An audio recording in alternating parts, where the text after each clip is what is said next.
Hi, I'm David, and I'm back with Magic ManaStrike. The Vivien season balance changes just hit, and also I have a card ready to upgrade, so let's take care of both of those before I start the standard event.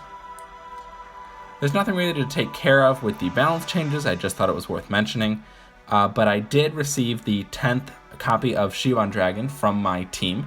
I have been requesting this rigorously until I can get up to 10. And in standard, all creatures are set to max 6, level 6.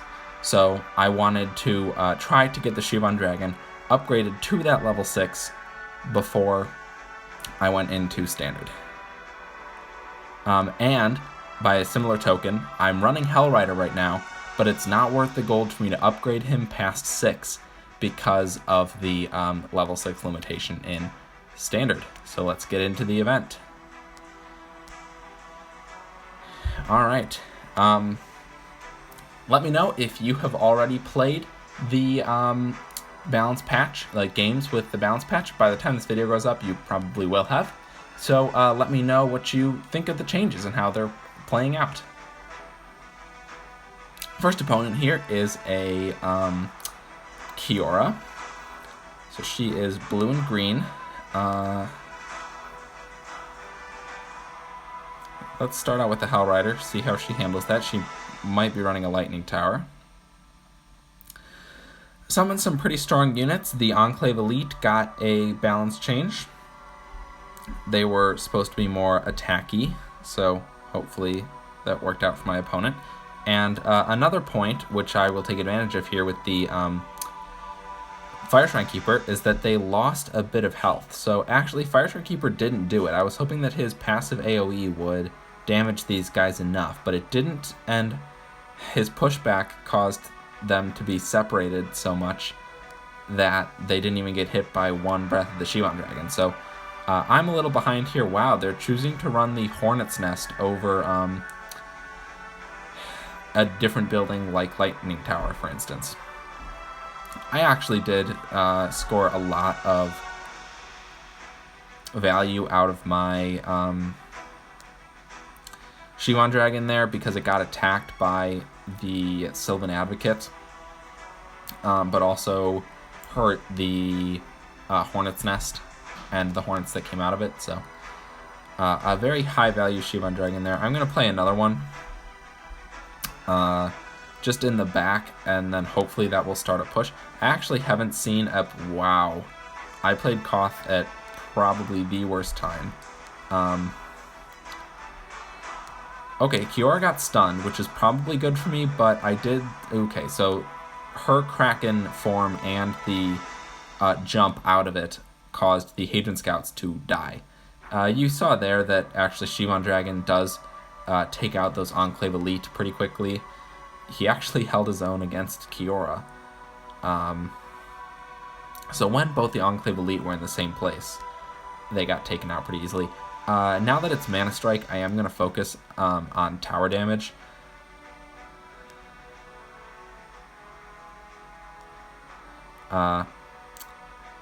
Just if I can get in enough Star of Extinctions and shocks, I can probably take out this tower. I have not seen very many Planeswalkers played. In fact, my opponent has only played Planeswalkers in counter to my Planeswalkers. So I am going to lose my Sub-Guardian at some point, which makes it important to get in this direct damage. And my Star of Extinction will do enough to this Sub-Guardian to take it out. Unfortunately, my opponent has wisely started to move in on the other Sub-Guardian. I think I can ignore Kiora there. If she plays some stuff, I'll answer her. Oh my goodness, actually.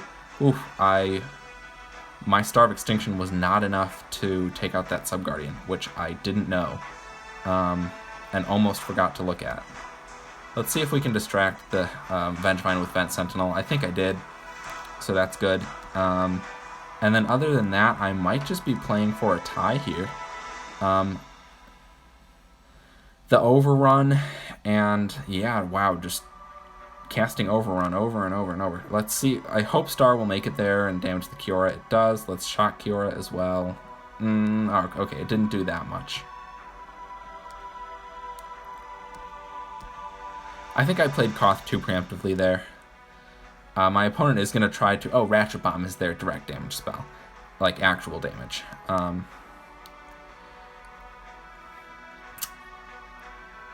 I'm not going to send in Star of Extinction or even Hellrider because my plan is to just defend against all this stuff for a sec.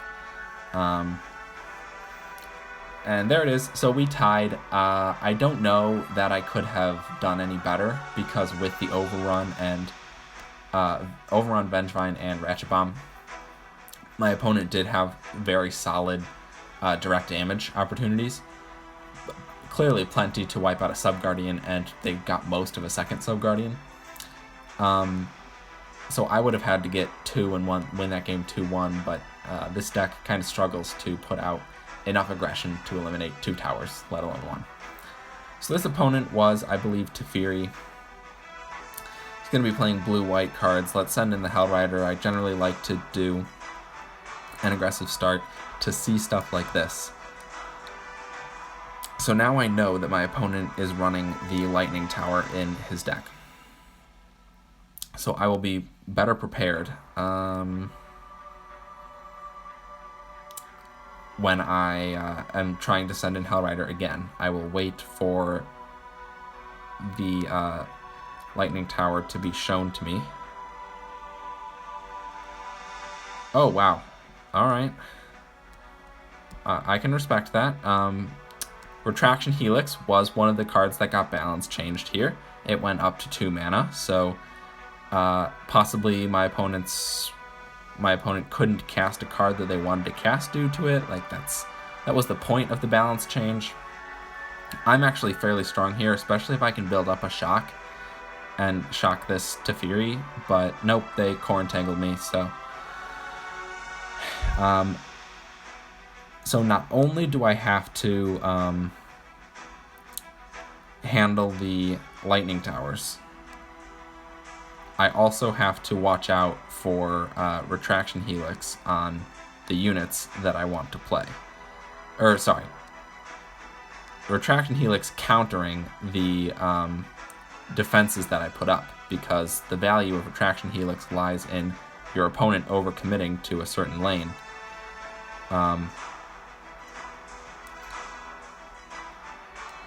And then having nothing to answer the Retraction Helix, moving them to the other lane. So I don't really have anything that I want to answer this Core Entangler with. I'm going to take some damage here. Oh, ouch. And if you look at this, I am not really close enough on either Sub-Guardian to win this game. So my opponent will probably mount some kind of attack on the upper Sub-Guardian, try to get in a little bit of damage, and then translate that into a Retraction Helix with whatever ranged units they have. So I am using a star here. Oh boy. I think I can handle, actually, these units that were taken by the Retraction Helix, and I'm prepared to shock anything that comes at me for the Sub-Guardian. I guess there wasn't really anything, and I have to use star again to block what's happening. Now that this game is 1-0, there is a chance, albeit very slight, that my opponent can't actually damage the final bit on the upper Sub-Guardian. So I am saving Vent Sentinel as a building blocker. And then, I guess, stunning the units that came up there. Wow. So that game was pretty close, and it really exemplifies why I believe you have to take your first Sub-Guardian before you make significant moves on the second, because my opponent left 200 health on my first Sub-Guardian, Retraction Helixed his units into the other lane trying to trick me, but then never followed up. Had opportunity to, I suppose, but that lack of follow-up gave me time to recover and prepare so that I was able to defend the final attempts at tower damage. Okay, my next opponent is Nahiri. She's red and white. Her ability, Nahiri was actually patched as well. Apparently she was only doing 50% damage. So I'm a little scared because even old Nahiri was difficult for me to stop sometimes. So if this opponent is a purely aggressive Nahiri, this can be pretty difficult. However, they played this Barracks. Barracks is another card that got balance changed. I mean, you can see that these balance changes are going to have a huge impact on this game.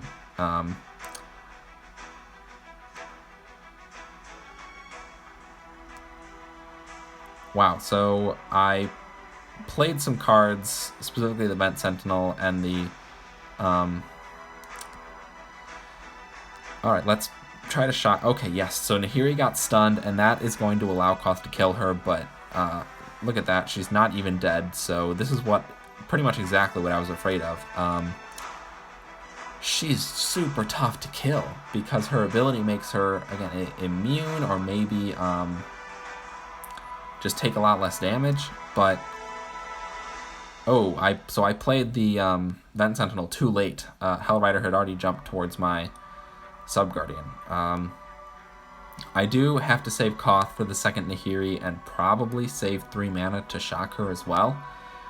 So I'm not casting Star of Extinction, I'm not just playing out a card right here, I'm saving my mana, and if I get to 10, I will play a Shivan Dragon in the very back. Alright, change of plans, I'm going to Star of Extinction and answer the Goblin Artillery with anything. In theory, the most mana efficient option, which was the Fire Shrine Keeper. So the Goblin Artillery did get in some damage on my Sub-Guardian, but I'm hoping that I can cast enough Star of Extinction. My opponent has learned, actually. You see that Barracks? It was placed specifically to avoid being Star of Extinction with the other tower, but I think that Hellrider will lock onto the Sub-Guard. No. Wow. So what I wanted was for Hellrider to jump to the Sub-Guardian, but it doesn't look like that's going to happen. Shivan Dragon should eat up these little weenies here, but my opponent took advantage of my... took advantage of the cost of the Shivan Dragon to play their own Hellrider and get in some very needed tower damage. Now, I think that I can end this game with a star and a little bit of minion damage, or creature damage. So I do. I think Shock can take this out. Oh my gosh, it can't. So that's a huge lesson for me to learn, is that Shock can, at least my Shock, cannot take out a level 6 Goblin Artillery. I do need to be playing my Planeswalker a lot more than I am. I have 3 right now. Unfortunately for my opponent, they core entangled the Vent Sentinel, so Koth still gets his damage in, and he, wow, see, even then he did not trade 1-for-1 with Nahiri. Nahiri's ability of making her immune, it's just very strong against me specifically, but strong in general.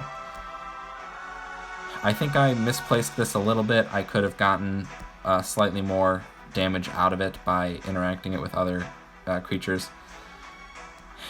I really don't think I will win this game, so the commitment to tower damage isn't the most important.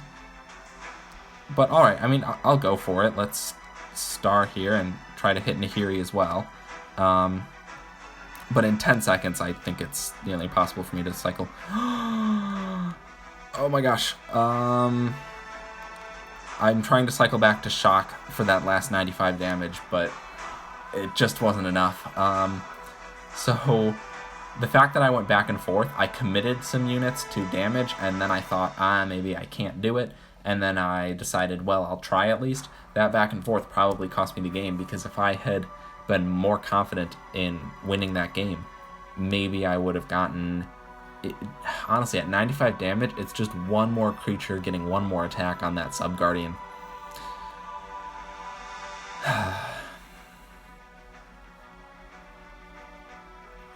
So, it was definitely a close one, and definitely thrown by my own decisions. But I'm always happy to, learn a lesson from a loss, and it wasn't even a loss, it was just a draw, so I'm okay. Alright, this is an Ajani. We can probably expect, if it's a constructed Ajani, that it's going to try to swarm me, which means that Shivan Dragon, Koth himself, and Fire Shrine Keeper are my best friends. Vent Sentinel is also a good option, because it does passive AoE damage. And yeah, you can see right here, it's Knight of New Benalia and the healer dude.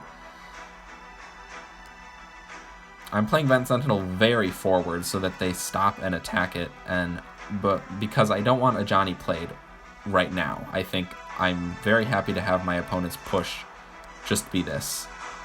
And then save my Koth and save my opponent's Ajani for... honestly, I just killed Ajani with Shivan Dragon and Shock, so... And now Shivan Dragon's going to get to breathe on the tower. I love when Shivan Dragon attacks Sub-Guardians. I'm probably going to star this group just to... I don't know if it'll take out the Knight. It doesn't, it just deals her a lot of damage. But now I have the opportunity to play Koth here, and I think the Hadron Scouts will do good things against Ajani. Koth died, actually, so that's unfortunate. But I can probably take out this group. No, I can't. Alright, I'm choosing to take the Ajani damage and play Koth against this Swarm that is defeating me up top. Because the Swarm, a bunch of small damage hitters, is going to be worse on the Sub-Guardian than just the Ajani. So I did end up with my first Sub-Guardian here.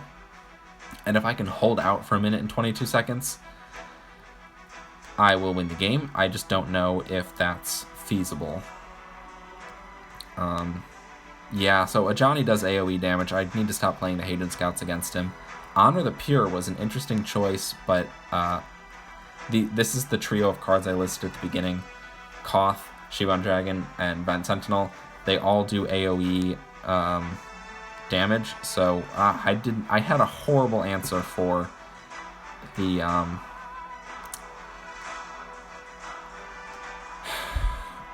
Spectral Procession there. Once again, just wretched options left for me. So, okay. If I had saved Hadron Scouts that time, or really any of the times that I played them against Ajani, I would have had options. So right here, I'm playing Hadron Scouts against the Spectral Procession, and I think they did next to no damage to my Sub-Guardian. So, yeah, I mean, this is just a mechanics lesson, but Ajani does AoE damage. And so Hadron Scouts and other little creatures are not actually effective against Ajani. He probably only does ground damage, to be honest. And one of the balance changes, I guess I keep going back to these recent balance changes, is that things like the Clockwork Beetle were given more attack but less health. So Clockwork Beetle might actually be the best choice against Ajani, because I don't think they'll get damaged, and they got an attack buff, so they'll kill him faster. I do have the Hadron Scouts specifically in place of Clockwork Beetle, because I think they perform the same function, and Hadron Scouts are cheaper, so they're much better to cycle.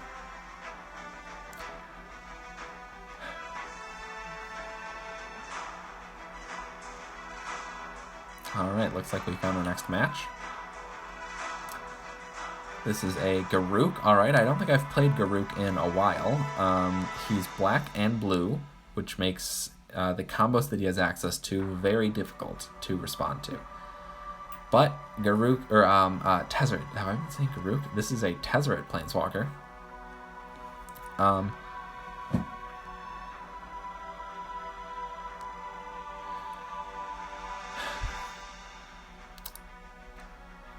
The Vent Sentinel is, or Tezzeret is a large reason why I'm including Vent Sentinel in this deck. When Tezzeret plays Reaver Demon, for example, or gets a... Alright, so yeah, here we have Ether Squall Reaver Demon. And I was going to say, or gets a Ninja of the Deep Hours too close to my Sub-Guardian. I can play out this Vent Sentinel here, and they will attack the Vent Sentinel instead of the main Guardian, and now I can deal some good damage to these flying creatures. Well, alright, apparently not. Reaver Demon is still alive. I guess I have to shock the Reaver Demon for the stun, because I have the Shrine. The Firekeeper Shrine? God, why don't I remember its name? But yeah, I mean, if you look at that, my Sub-Guardian is... I am going to star this Reaver Demon when he comes out, just for the damage and the pushback. But my Sub-Guardian is almost gone. Wow. So, by letting my opponent get Ether Squall, or by letting my opponent's Planeswalker go deep into my territory, I... let Ether Squall be played very, very close to my Sub-Guardian. I don't think that my opponent will ever get the main Guardian in this game, so I'm ignoring that pretty much completely. And I do have more damage on the lower Sub-Guardian, which is the one that I want to face anyways right now. But my opponent has the Planeswalker advantage.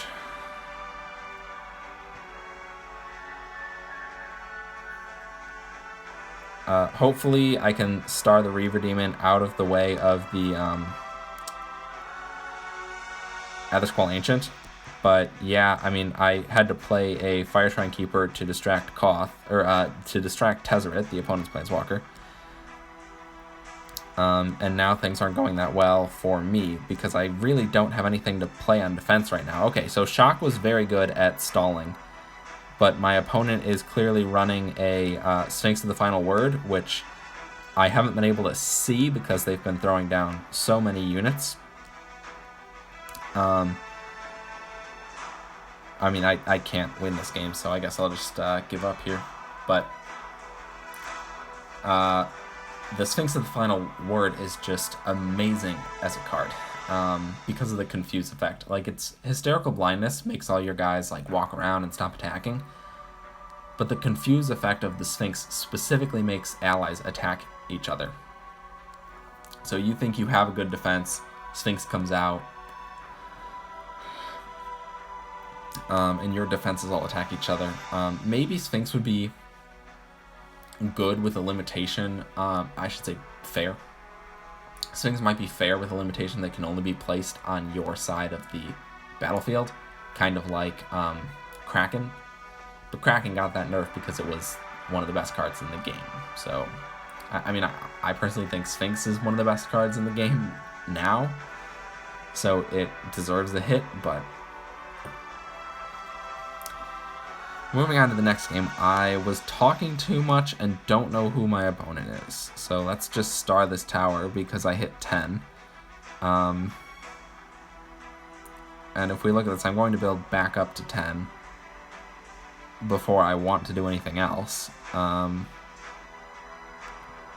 even then, there's nothing that I want to do to these two. They're pretty weak as a set. Okay, so there's Chandra. Let's shock what I can shock to keep them away from the Sub-Guardian. I think Fire Shrine Keeper should handle all this, and what it can't handle with Chandra, the Shivan Dragon will clean up. So I also don't want to commit a Koth right now, because now I have the Planeswalker advantage. My opponent has played one Planeswalker, but I have played none. So I will use out Koth here, because I have the advantage, so I have no problem playing him for defense. And my point is that eventually I will be I will be able to send in a Koth purely for tower damage, which hasn't happened yet, but that's okay.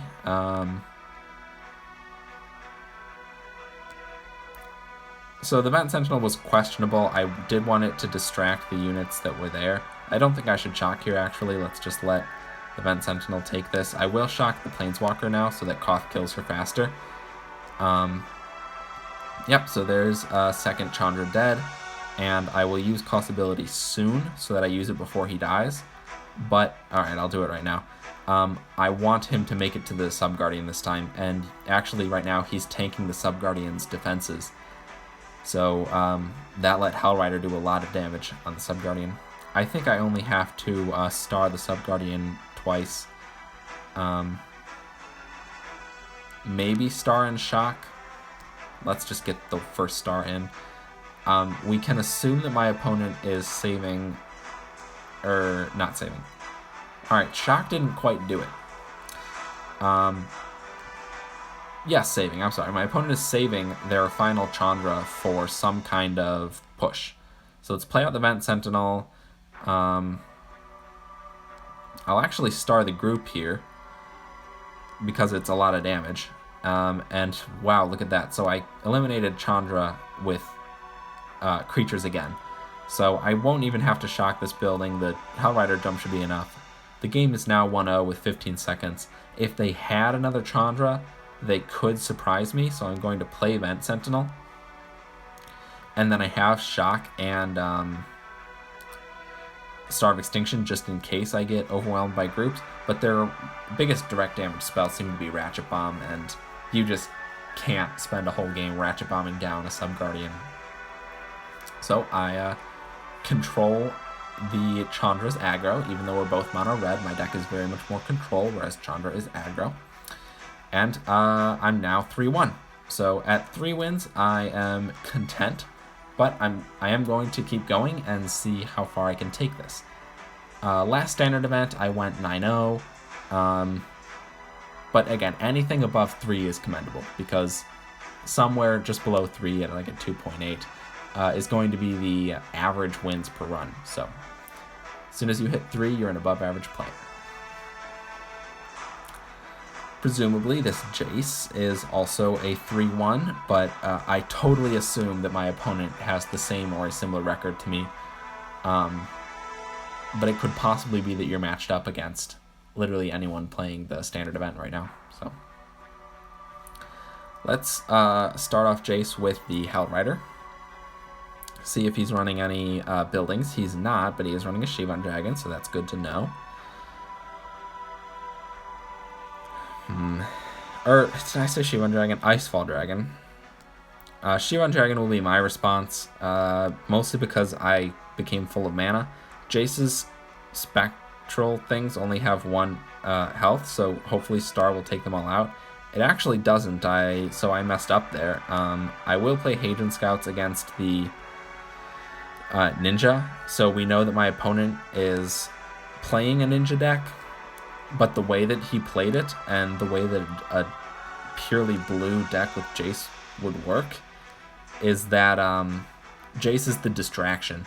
You use Jace and all the other powerful cards available to blue, like Sphinx, like Icefall Dragon, to distract my forces and force me to respond.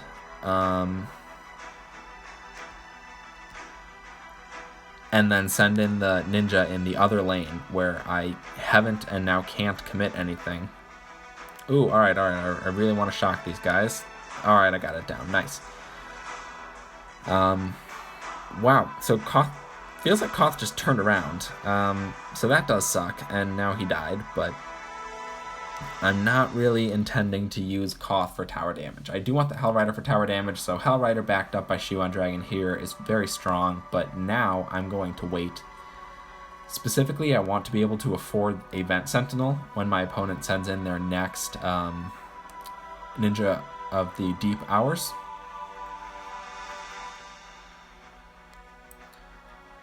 And one big drawback of this specific deck list is that it lacks flying counterplay or air creature counterplay. So there it is. Look at that. The Ninja just dies. I only want to shock once Jace uses his duplicates, so I guess I'm not shocking. But Star should finish off this Sub-Guardian, so I will shock as a defense. Wow. So I got pretty lucky and actually did hit Jace's duplicates, but only because he played them right after I had cast Star of Extinction, and the duplicates seemed to resolve first. Alright, so here I'm playing Vent Sentinel. Watch the Ninja just get obliterated by 2 towers damaging it. Yep, it gets in only 1 or 2 hits.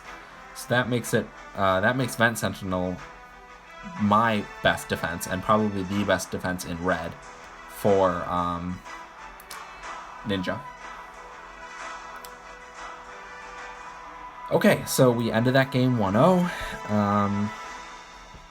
The key was identifying my opponent's win condition, which was purely Ninja, and then also identifying how I could possibly lose, and that was Jace with both of his mirror images doing a ton of damage behind a wall of tanks of some kind, whether that was the Wave Crash Triton, Icefall Dragon, Sphinx of the Final Word, or even Enclave Elite. But Enclave Elite sort of fulfilled a secondary Jace position where you could sit them behind some kind of tank and they would deal a lot of damage.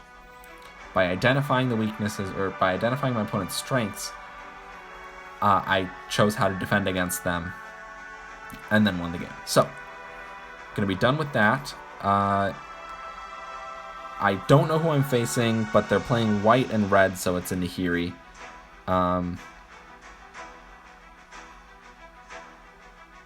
I mean, I guess I don't have much to do in this moment, and I could save for Shivan Dragon. Oh no, let's shock the Blinding Mage. Yep. So my shock does take out a Blinding Mage, but remember, not a Goblin Artillery. I don't really care how quickly either... Well, I mean, I care how quickly they die, but I don't care that they're going to die. My opponent is not playing any of their Planeswalkers. So, given that it's red and white, I should probably be using the Vent Sentinel there. Or at least more often than I have been. And I'm definitely going to send Koth out and try to place a Shivan Dragon in his territory. Nice. Shock the Mage. I'm actually a little lucky. I almost shocked the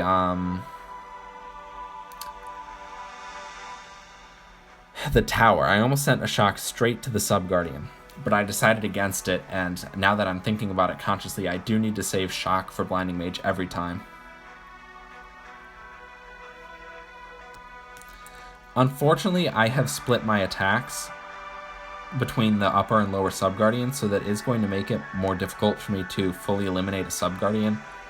But the only reason I've done damage on the upper Sub-Guardian is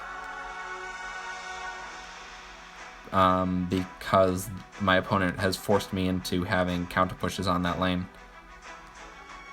Alright, I think Haven Scouts can handle Nahiri here. Maybe not, but I am pretty happy that I have pressured my opponent into doing stuff that they didn't want to do. Make sure to shock the Blinding Mage and place Star a bit early because it has a spawn delay. Nahiri didn't die, so that was going to make it really, really tricky to eliminate her, so I had to play Koth because Koth does AoE damage.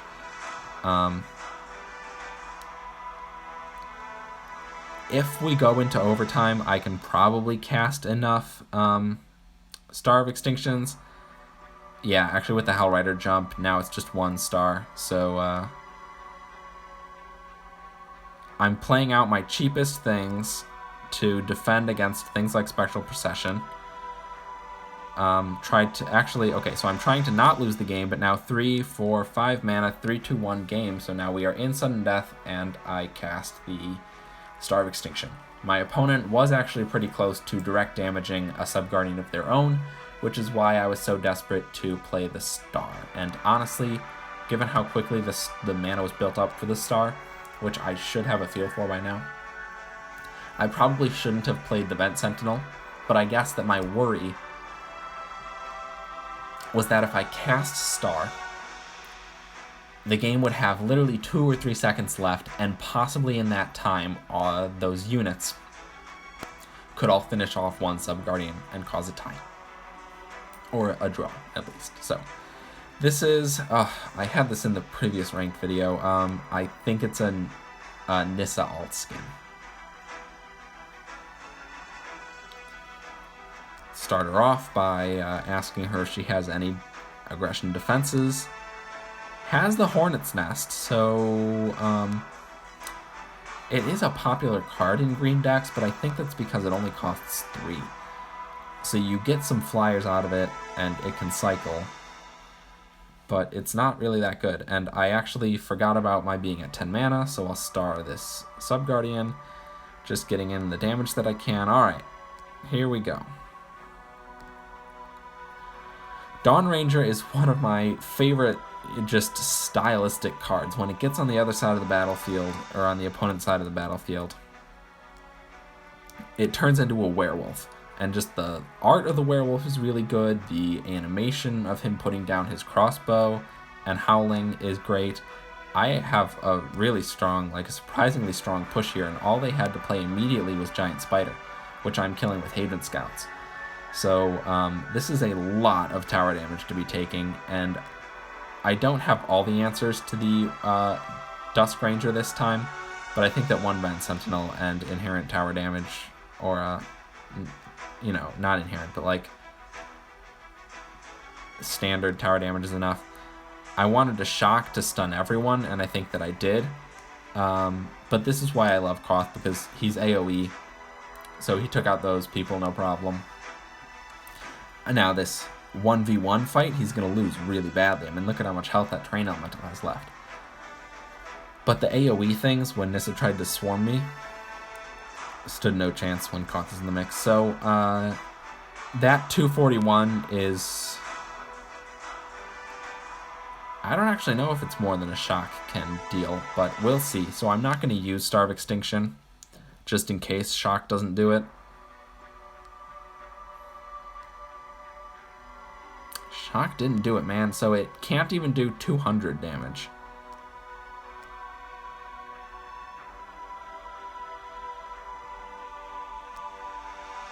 Alright, sorry, so I really don't know what's, like, what I'm doing here. Like, right now, I can shock this tower for the win this time. So I guess I am waiting for sudden death to begin. Okay, yes. And I'm trying to think of what my opponent would do. And so I'm placing the Vent Sentinel. I'm trying to get the Vent Sentinels in the rotation as fast as I can. Wow, I should have been playing my Koths because I have 2 left. Getting the Vent Sentinels in the rotation as fast as possible so that I can keep playing them and defend. And like I said, I was just holding out for sudden death to shock the Sub-Guardian and immediately end the game. So, okay.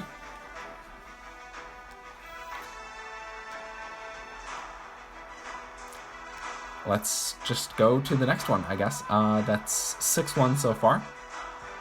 So I'm very happy about that. And I don't think there's much to say about the Nissa game. I mean, she tried, I stopped her, and the live commentary I gave was how I was thinking about stopping her. So.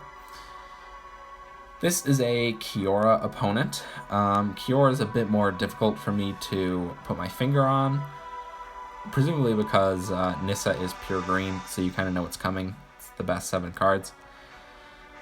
But Kiora, man... Oh, no. I think the Vent Sentinel came out too late. No, the Vengevine is attacking the Vent Sentinel. So the fact that I got the Ninja to de-shroud and the Vengevine to attack the Vent Sentinel is amazing here. My opponent surely has a lot of mana because that only cost like 5 total. I am going to star both of these things to deal them both damage, so I hope that Fire Shrine or Shivan Dragon can deal at least some damage to the Sub-Guardian. It looks like not, but that's one of the cards I'm talking about.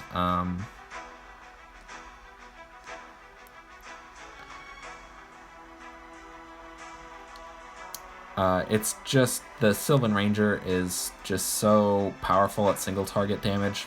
And honestly, they probably have their Lightning Tower back by now. Yeah, there it is. But I have not seen a Kiora Planeswalker. That could be because... Okay, there's one. She is best on defense since she sits on a Kraken. Oh man, the star killed the entire Planeswalker. That's really bad for my opponent.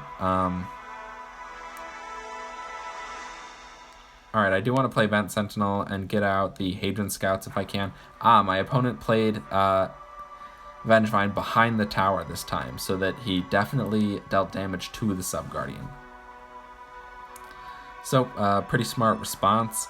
I bet they have it, so maybe Hellrider was useless. Yeah, they have Lightning Tower, so I really need to end this game, find Lightning Tower when it is not, or when it has just been played. I think it's a bit late for that. You know what else it is a bit late for? Playing Koths. Oh, the ninja was just really harmful. Okay. Let's get a Shivan Dragon down.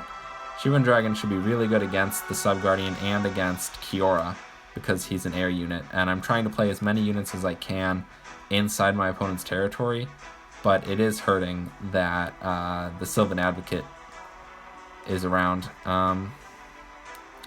So I played Koth to specifically answer the Sylvan Advocate, or the Vengevine.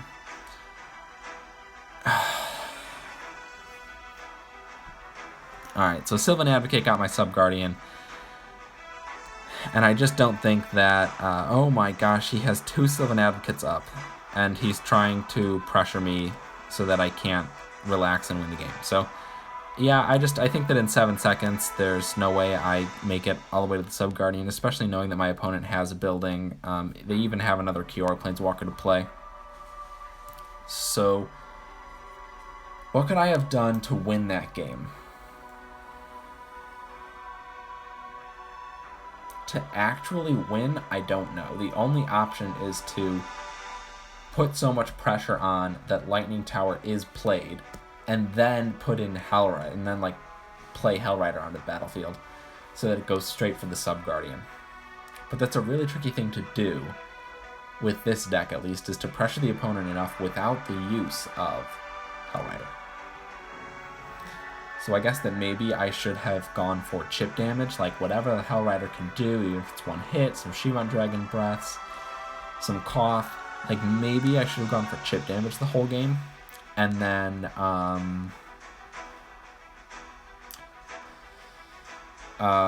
been way more defensive than I was. I don't know. Okay, so this opponent is Ajani. We've played an Ajani already, pure white. But I am at 6-3, so a loss here means that I'm out. The other Ajani had Barracks. I don't know if this Ajani will be running Barracks. Doesn't look like it, at least not in the initial one. And Corn Tangler's actually okay. Actually, that was strategic. I was going to say bad in this metagame. And he kind of pulled the Hellrider from one tower to the other. But that's really okay by him, because it's worse by me. Like, I know that I wouldn't want that done to me. Because I commit so much to one Sub-Guardian, the fact that he made me split between the two is very bad. I don't think I shocked the Blinding Mage early enough, so that is unfortunate. Koth is going to go straight into the thick of it, use his ability to stay alive, and hopefully counter this on another pure spell. And honestly, if he would just hit the Planeswalker, I'd be happy. Surprisingly, I have more damage on the upper Sub-Guardian than the lower, and this is kind of what I'm talking about, where in this deck, you just have to go for what you're given, and that sucks. It really does, because you don't drive the pace of the game, like each individual game. With this deck list, I should say. There are certain deck lists out there that absolutely do drive the pace of the game from start to finish. But because I have so few and so good tower damage units, or I should say cards of all kinds, it's very important to get in Hellrider hits and other chip damage so that Star can eventually take it all out. And that is what we did there. Koth was hitting it for some chip damage, and Ajani was attacking Koth. So in the end, since Koth on the opponent's side of the battlefield only attacks minions, or only attacks buildings, he wasn't attacking back, which made him survive longer. Alright, so I still have another minute to go of all this, and there is a very distinct possibility that my opponent can take a Sub-Guardian in this time, especially because it is ManaStrike, where you get double mana. They might just be waiting for exactly this time. Once Blinding Mage locks on, Hagen Scouts can deal with it. It's just a searching for target Blinding Mage that a...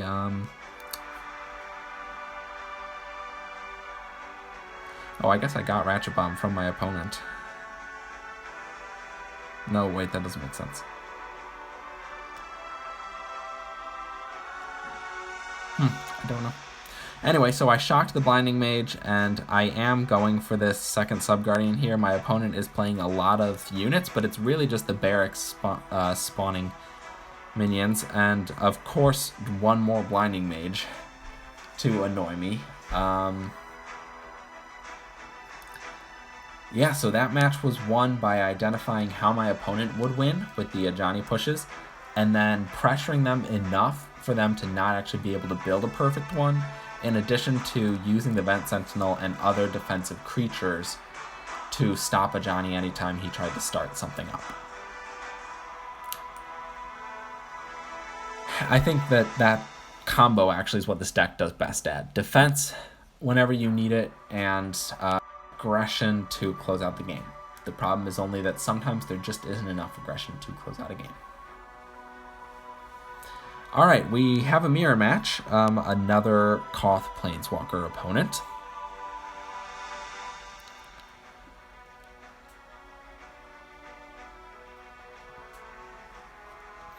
I don't think I want to use any of this right now. Hopefully the Vent Sentinel will go down. Oh my gosh.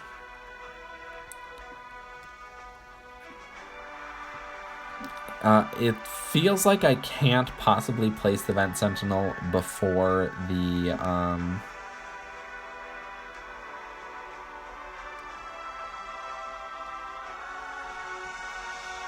before it jumps and locks onto my Sub-Guardian, and I don't think that's actually true.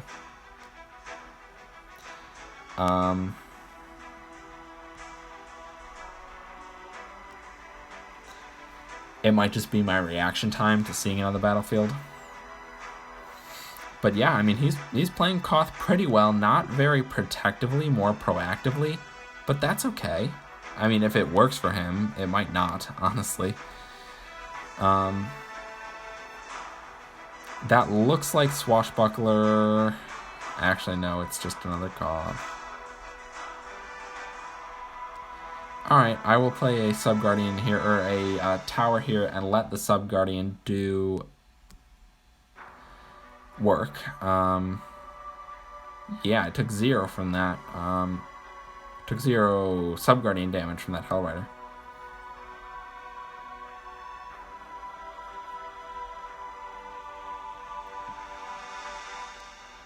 Alright, I don't think I need to play out another Planeswalker. Maybe I do, because we're going to get a new one in ManaStrike.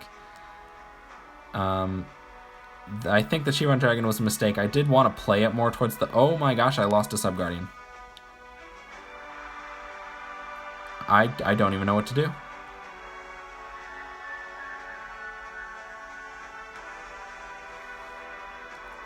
I did not realize that my situation was that dire.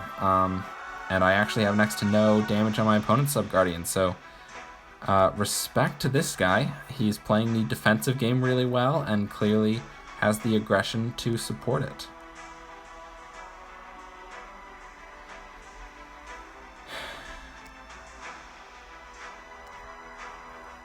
I don't know that I can answer the Swashbuckler. Oh my goodness, with just the Fire Shrine Keeper.